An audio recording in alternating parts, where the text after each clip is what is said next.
Hello hi అండి. ఈరోజు నేను సమోసా చేస్తున్నాను. దానికి కావాల్సిన పదార్థాలు: ఒక కప్ ఆట వేసుకోవాలండి, కొంచెం వాము వేసుకోవాలి, కొద్దిగా కారం వేసుకోవాలండి, సాల్ట్ కొంచెం వేసుకోవాలి, ఆయిల్ మర్చిపోయానండి, ఆయిల్ 1 స్పూన్ వేసుకోవాలి. తర్వాత వాటర్ వేసి బాగా మిక్స్ చేసుకోవాలండి. మిక్స్ చేసుకొని చపాతీ పిండిలో మిక్స్ చేసుకొని పక్కన పెట్టుకోవాలండి. ఒక కడాయిలో ఆయిల్ 2 స్పూన్స్ ఆయిల్ వేసుకోవాలండి.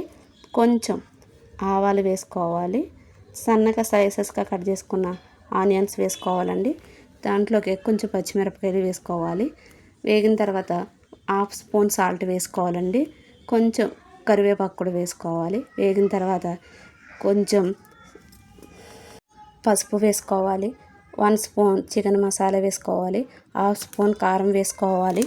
ఆలూను ఉడికించి పెట్టి మ్యాష్ చేసుకొని వేసుకోవాలండి.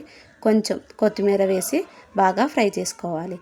ఇప్పుడు ఇందాక కలిపి పెట్టుకున్న పిండిని చిన్న చిన్న ముద్దలుగా కట్ చేసుకొని అప్పడాల కింద చేసుకోవాలండి. ఆలు మిశ్రమాన్ని చిన్న చిన్న ఉండలుగా చేసుకోవాలండి. ఒక అప్పడాలుగా చేసుకున్న దాన్ని 2గా కట్ చేసుకున్న వాటిని ఇలా సమోసా షేప్లో చేసుకోవాలండి.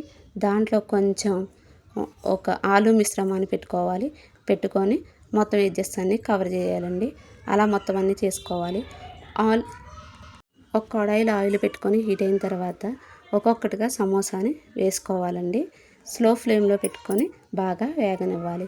వేగిన తర్వాత గరిటెతో మెల్లిగా తిప్పుకోవాలండి. తిప్పుకున్న వాటిని గోల్డెన్ బ్రౌన్ వచ్చేదాకా ఫ్రై చేసుకోవాలి. ఫ్రై అయిన దాన్ని ఒక్కొక్క దాన్ని ప్లేట్లోకి తీసుకోవాలండి. తీసుకున్న తర్వాత ప్లేట్లో సర్వ్ చేసుకుంటే అంతే టేస్టీ ఆలు రెడీ.